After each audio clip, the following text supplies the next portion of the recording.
My name is Amy Nafzger, AMI. Last name is Nafzger. Known information, suspect maybe. I have to say maybe because it's not for sure. Would be either Cheonju, Korea, South Korea, or Iksan, South Korea. When I went back to Korea, I had gone back to Korea to do a birth search, and I had realized, going back to my orphanage, that there was my document, and it turned out that they got me confused with 5 other girls.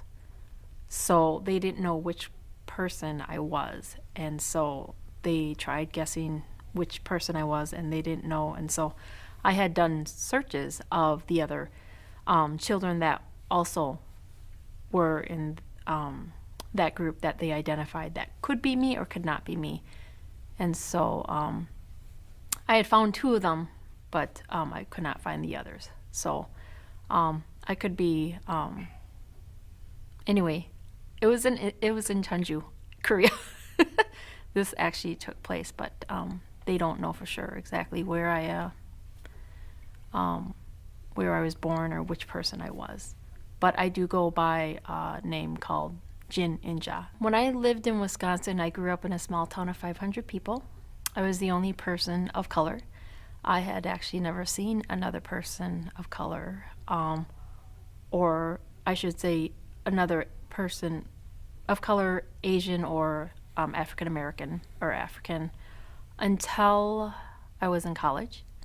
When I moved to Wilmer, I had seen some Hispanic people from a distance, but not really identifying who they were or feeling that connection. And when I went to college, the first time I saw an Asian, I got scared and I ran away because it was someone that looked like me, and so when I was approached by her many times because she happened to be the cross-cultural Asian club director of Augsburg College. And so she tried to reach out to me my freshman year, my sophomore year, and then finally my junior year, I finally gave in. She didn't give up on me, actually. And she actually just became a very good friend of mine and a mentor.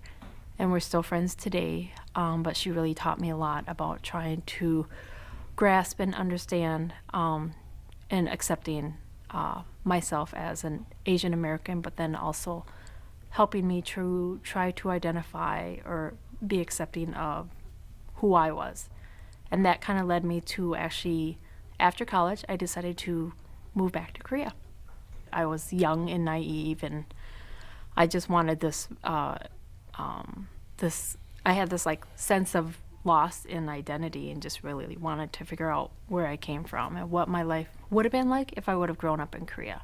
I was down south, so I was the only foreigner down there. So I was a Korean American adoptee, but a foreigner, and the only foreigner in this small town. So I felt like I was kind of reliving my life that I grew up in Wisconsin, but I was kind of reliving it in Korea, being a foreigner. So it was it was interesting. It was kind of like that reverse discrimination culture that I was going through. The small town I lived in Korea, down south, was called Gumi, and at the same time I became very lonely and just really wanting to try to fit into the Korean culture, wanting to be accepted as a Korean, wanting to really understand where I came from. And so I actually got engaged to a Korean man, native Korean man, and we were going to marry. But we moved in together, and as we moved in together, he had me stop working, and he would have me stay home and cook for his brother and mother when they came to our house. And it wasn't as ideal for, I guess, a Western woman, and so it was just as, I guess for me, I needed that. I felt like there was a sense of like a loss. There was no meaning to my life. I started to travel back and forth to Seoul, which was a couple hours north from where I lived, and that's where I realized and started meeting a lot of adoptees and a lot of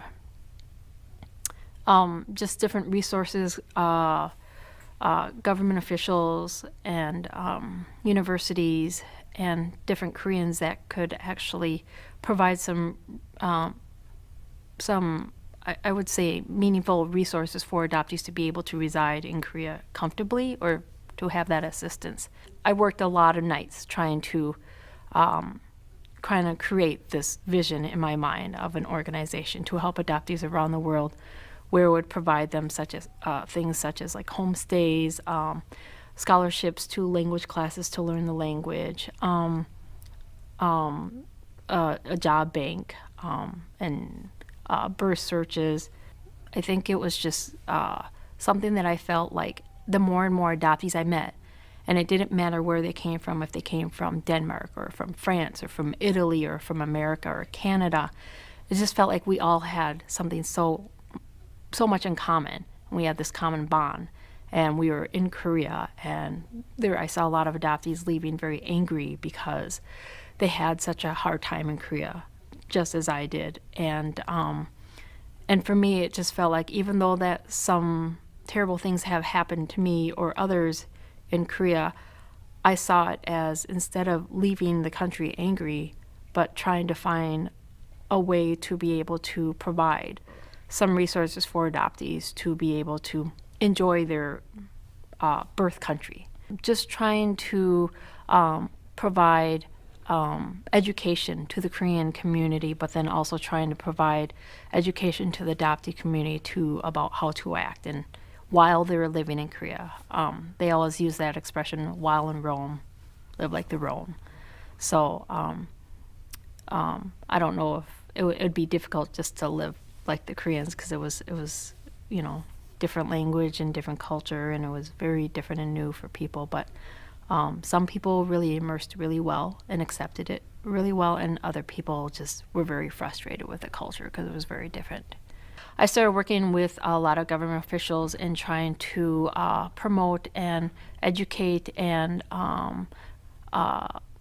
actually provide resources and tell them and encourage them to please create a special visa for Korean adoptees so they can actually come back to Korea and reside in Korea without having to leave the country every 3 months, and also additionally without having to be so dependent on a company that could threaten your job and your presence to be in Korea in the future.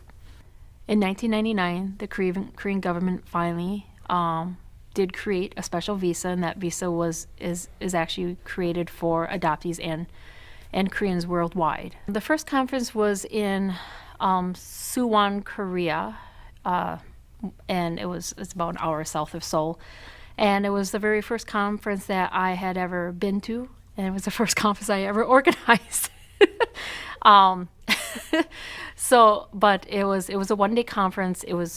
I thought it was extremely successful. I don't remember we probably had about 100 people there. It was a mix of Korean and Korean adoptees, and we had a variety of people from adoptees presenting. 2003, I left. In 2003, when I decided to leave, I woke up and I was getting old.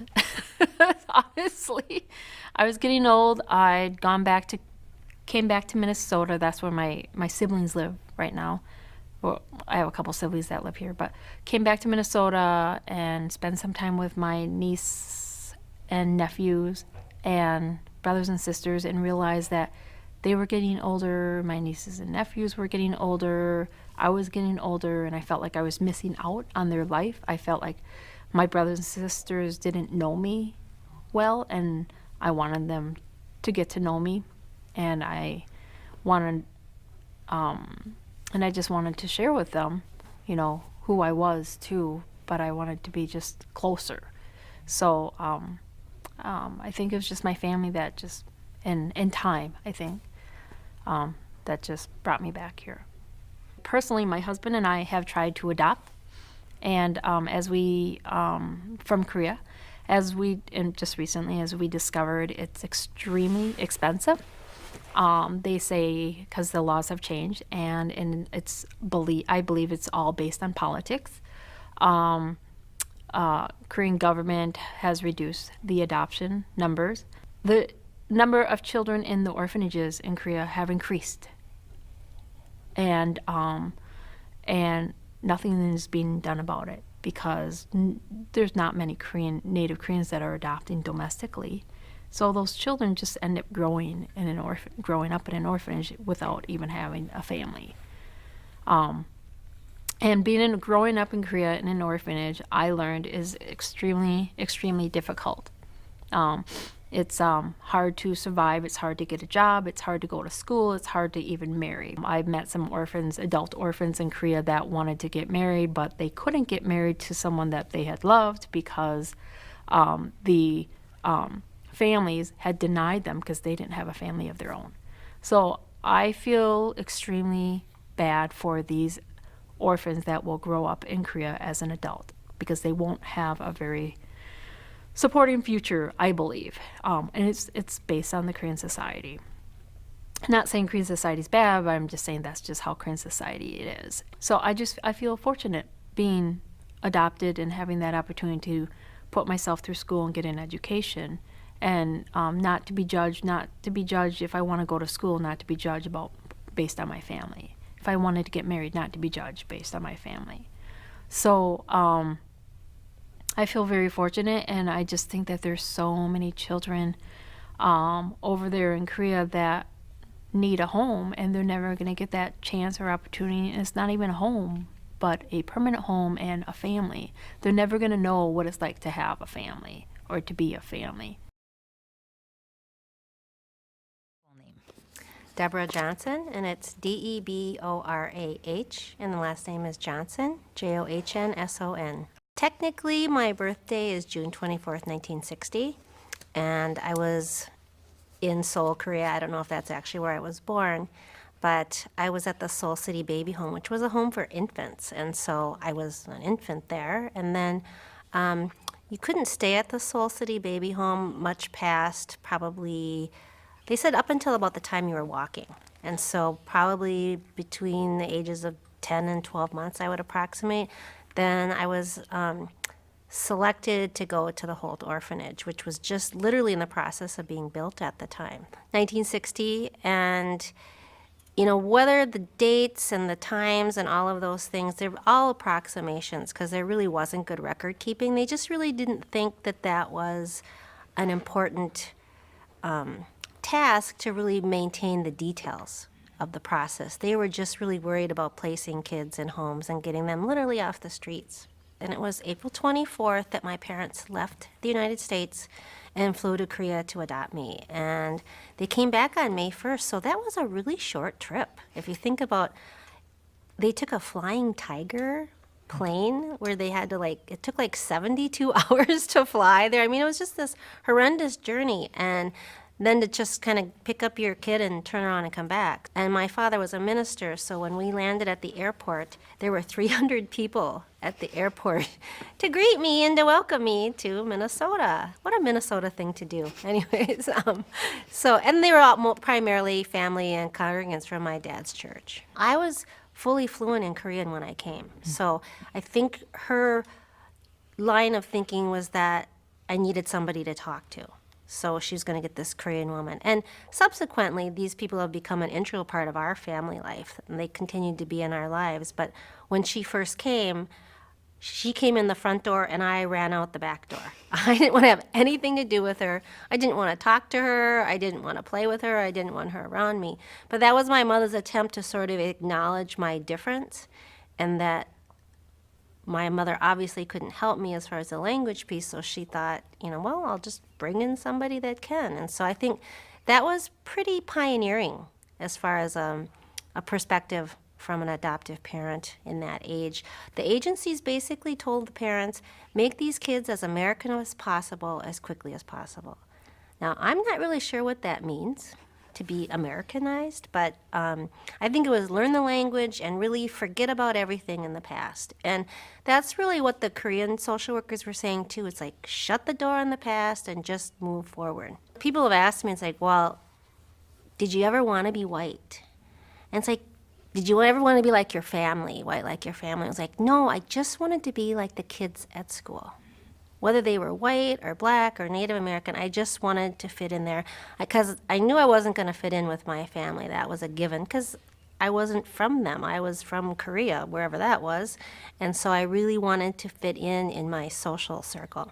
And I'll never forget, I think I was in 7th grade. My best friend, we'd been friends since grade school, she got invited to be a part of this all-black female social club at school. And I was just devastated that I didn't get invited to join too.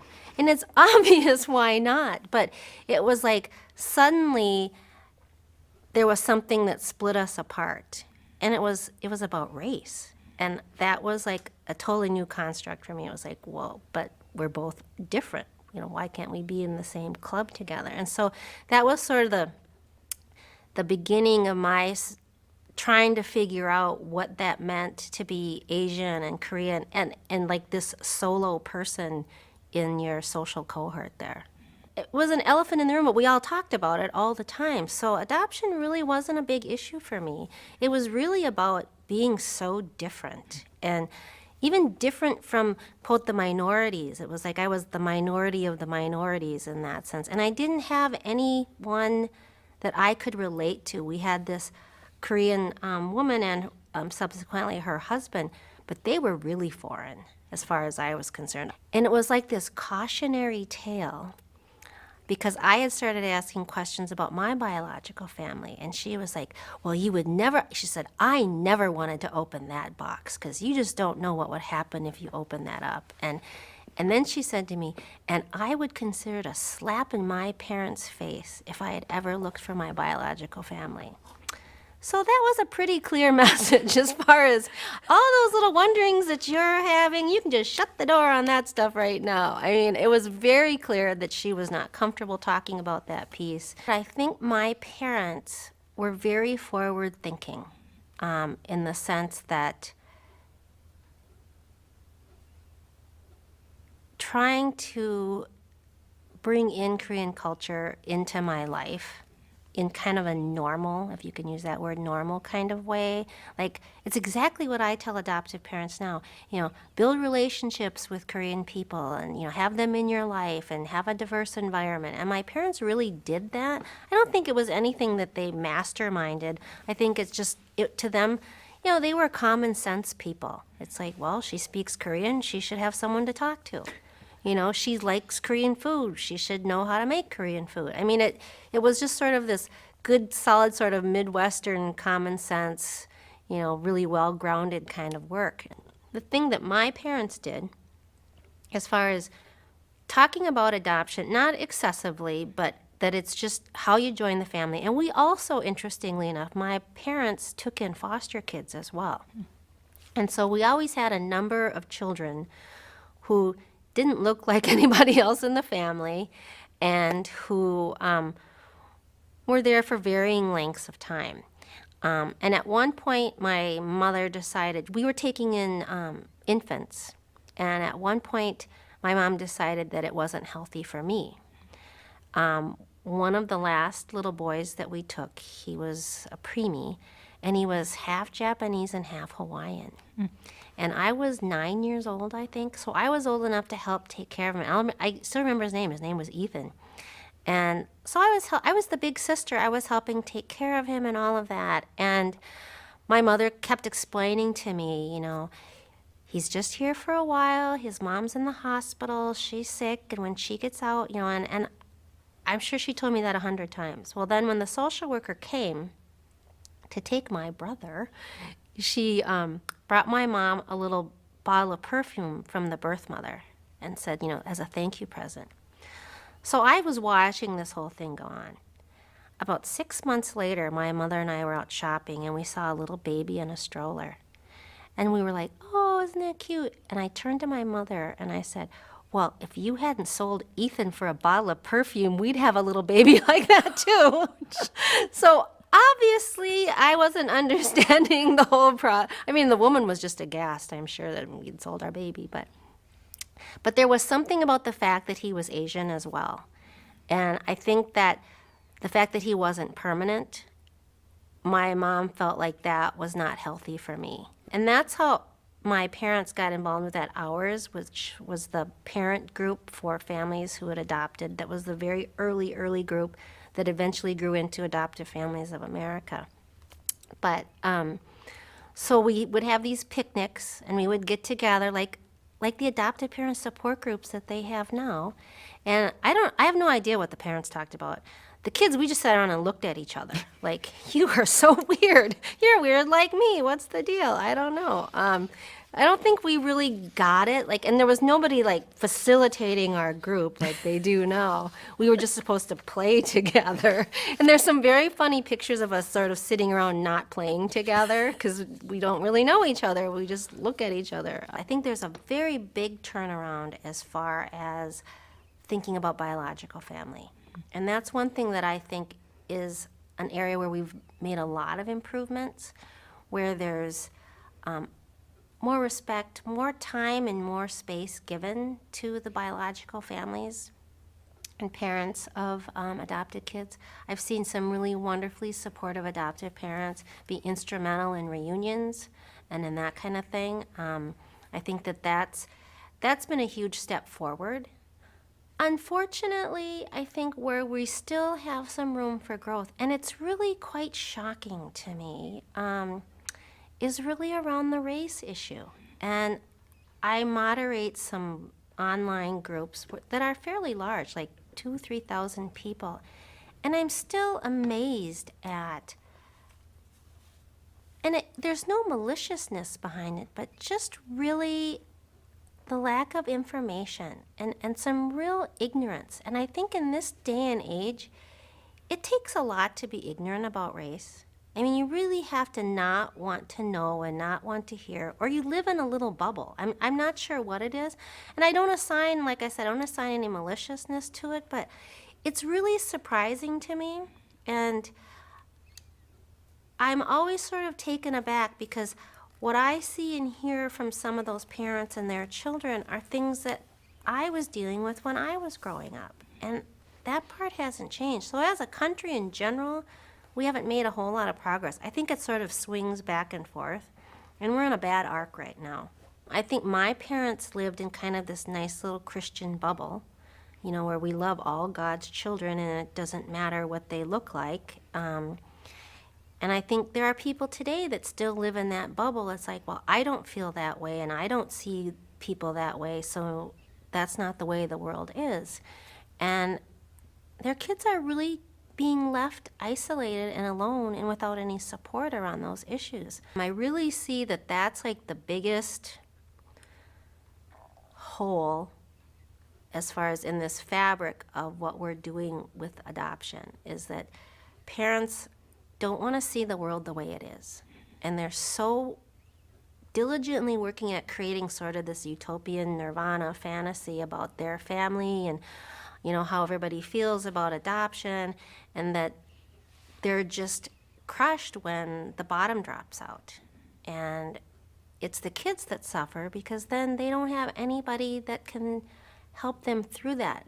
Now, you know, you've got sitcoms with, you know, adopted kids from Asia on there and that kind of thing. So it's real. You see commercials on TV where one of the kids is obviously adopted. I mean, it's become very mainstream in that sense. And so I think for kids, the day-to-day is easier. Adoption isn't this event where 300 people come to the airport. It's, oh yeah, like Lily on Modern Family, you know, or oh, one of Angelina Jolie's kids or something like that. I mean, it has been mainstreamed and it is part of our consciousness as a society. How people feel about that, I don't know if that's evolved all that much. I think they probably don't openly talk about it. I think people make some effort to be more politically correct in general. But I think their actions still come through sometimes. Pre-adoption education is really important. But I also feel like pre-adoption education is sort of like premarital counseling. You sit there and you shake your head and you say, sure, yeah, that makes sense, but that won't be us. That won't happen to us. That's not us. And we don't integrate it because we're so defended that we don't want to hear that there might be problems. And I think that pre-adoption counseling is the same way. It's like, oh, you know, all these terrible things, you hear all these stories. Well, that's not going to be us because we're going to be good parents. You know, they must have done something wrong. One of my friends was just posting that she's getting married and her adoptive mother has died and she lost connection with her biological mother. And so she said, in the most joyful day of my life, there's also sadness. And she said, only other adoptees can really get that. It's like, in the happiest moments of your life, there's always that little tinge. It's kind of like the salty and the sweet. It's sort of that bittersweetness of there's always something or someone that's missing. And I think that for adoptees, whether you're 5, 15, 25, or 55, there's always that missing piece. And it's about that early childhood trauma of being separated from sort of the natural course of things. And not only then are we torn away from sort of that biological bond, but then we're replanted somewhere completely foreign, where nobody looks like us, nobody smells like us, speaks the way we do if we're older, and doesn't really get us. And I think that's why you see these adult adoptee groups where people are coming together. It's like, we may not have the exact same life experience, but we have that same bittersweetness to our lives. No matter how good or how bad things get, there is that peace, that unknowingness that we prioritize, diminish. The fact that Minnesota probably, and I don't know if this is true, but had one of the first Korean culture camps. That was way past the point when I was able to participate in that. But I think that I see what things that Minnesota does is kind of like state of the art. It's like we're always on the forefront. You know, I think Theater Moo has done a number of plays about Korean adoption, and I think there have been good books published out of the Twin Cities. I think that because there's so many adoptees with historically over time and over decades that you really have a good sampling of what the adoptee experience has been in each decade. My name is Brooke Newmaster. It's BROOKENEWMASTER, and my Korean name is Yoo Ji-in. So my birth mother must have told the agency her information, her background, and then the birth father's background. So I doubt that my birth father knows about my birth, and my birth mother gave just a small biography about herself. So I believe I was born in 1979, June 24th, and I was brought to an Eastern Social Welfare Society. So just later that year, later in 1979, December 12th, I was adopted to a family in White Bear Lake. And so I was just 5.5 months old. My brother is 4 years older than I am, and he is a birth child of my parents. And he has, blonde hair, just, looks like all-American kid. And he was such a great role model to me that I think that I wanted to be just like him. And I knew that I was Korean, and I knew that I looked different than him and all the other kids at my school. But I was really pretty proud of that. I think that the way my parents celebrated my arrival day and Korean heritage and Korean culture within our family, they always tried to do. So even on my birthday, we tried to have Korean food and eat on my arrival day. And it was something that my brother didn't have since he was born in the hospital in St. Paul. He may have argued that he should have an arrival day as well. And that never happened. That was good. Growing up in White Bear, I was always answering a lot of questions. And people are unshy about asking those things. And you just become accustomed to giving the ready-made answer. You know, I'm adopted from South Korea. No, it's not North Korea. Yes, that's my mom and dad. No, they're not my biological mom and dad. I call them my real mom and dad, but yes, my real mom and dad are Korean. Clearly, you got me. They're in Korea. I don't know where. No, I don't know my birth mom and dad. Wow, that's really personal of you to ask me.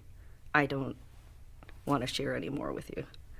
So I think, you know, White Bear is a very typical community. Everyone means well, and it was, you know, kind of a wonderful place to grow up. It was interesting because my neighbor, 2 doors down, he was actually adopted from Vietnam. And I always thought, I told my mom, I guess, when I was 4, like, I'm going to marry Ryan. And she's like, oh, well, why is that? Because then we'll have Asian babies. And that's what I had decided, I guess, at age 4. He was the only other person that I could marry in my town, and then we'll have Asian children. Now, that didn't happen. So I just really needed to know. I needed to know, like, everything. Where is this place that I'm from? Why am I here? Why? It doesn't make any sense. Why am I a new master, you know? And I think that I just always was very insistent on that. I was almost equally crazy about learning, you know, about ants and nature and Star Wars, and just really into something. Korea happened to make a lot of sense for me to be into. So I continue to this day. I try to arm myself with knowledge about where I'm from. And I really think that part of it is just inside of me needing to know that. And part of it was definitely, and still is, a defense mechanism that I use with all the questions and I guess assumptions that everyone else makes. I believe it was my first year at Korean Culture Camp in 1984. KCC was about 400 kids that week, I think, and it was the one week of the year that we, you know, learned about Korean history and language and dance and art and taekwondo, and had Korean lunch, and we were with a ton of other Korean kids. And it was both Korean adopted kids and maybe Korean American kids. Many of the teachers were Korean international students or Korean Americans. The dance teacher, Han Ji-won, was a young woman. I think she was maybe still in high school or going to college, and she was teaching as like part of her summer job at this camp. And some of the other moms and dads asked her to teach during the week or maybe on a Saturday.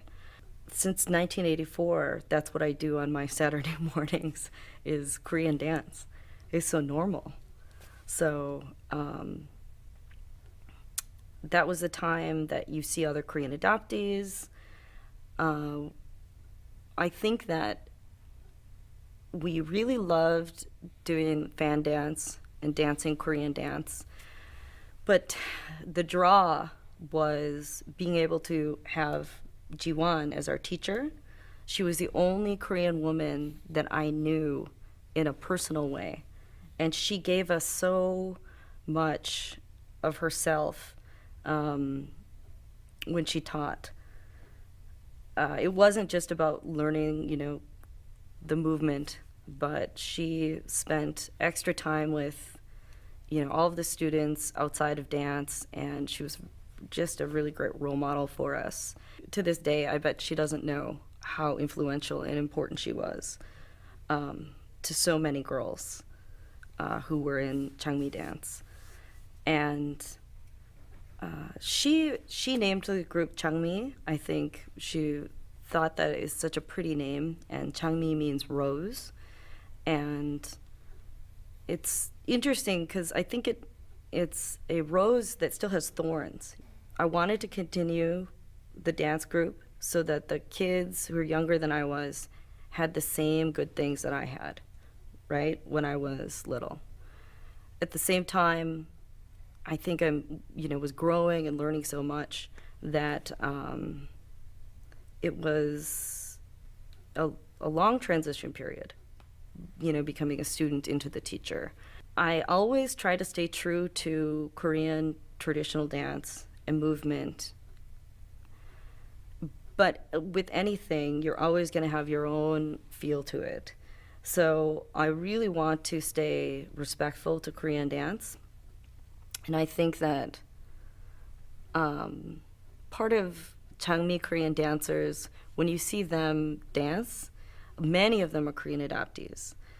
You can see the pride that they have and how beautiful they feel in that dress. And when they do this really old dance. And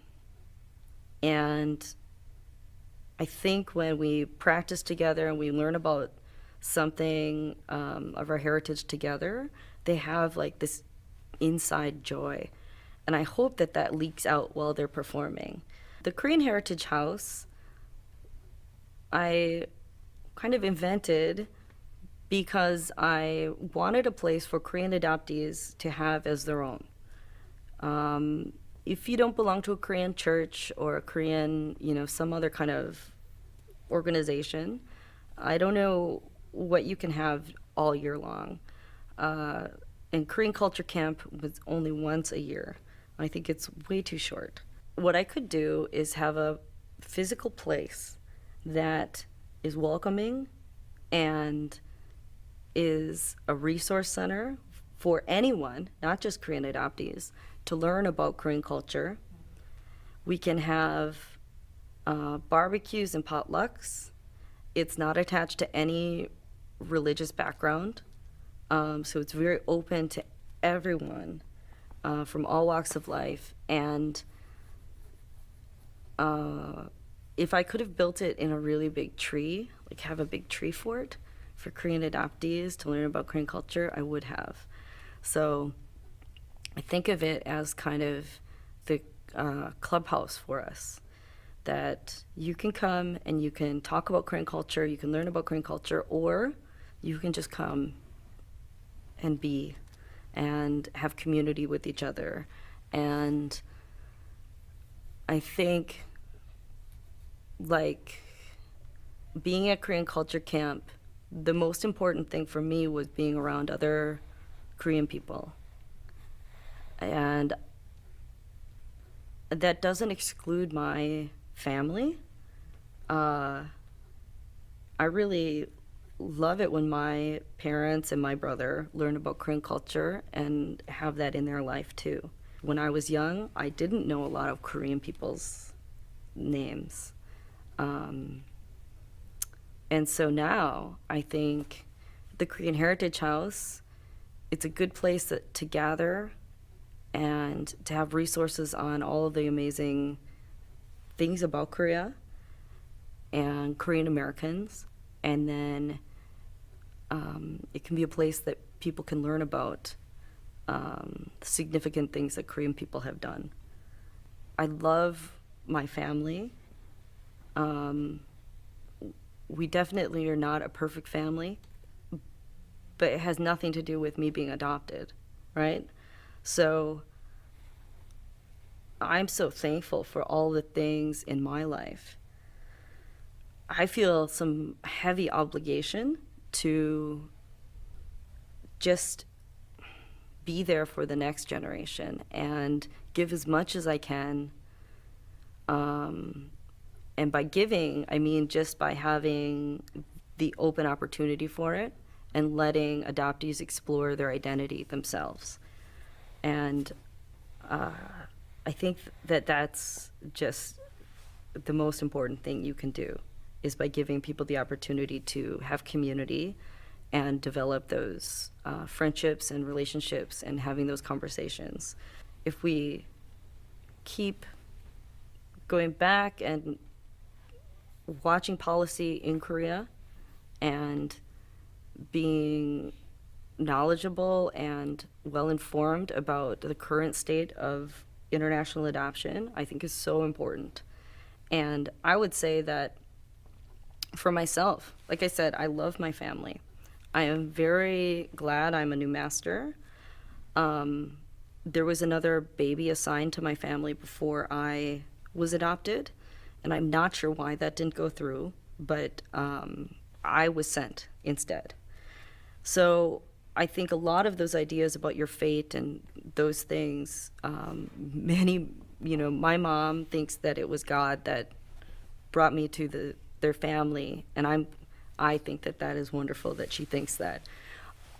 I feel that it was, a lot of paperwork, and I feel at peace with that. And through that paperwork, I got sent to this family. And I think that all of my thankfulness and all of my love for my adopted family is very true. I can't express it enough. At the same time, if I could go back and have told my birth mother, please keep me, please raise me, and I will stay with you and live a poor life. Just keep me. I would do that. And I think that my mom and dad understand that.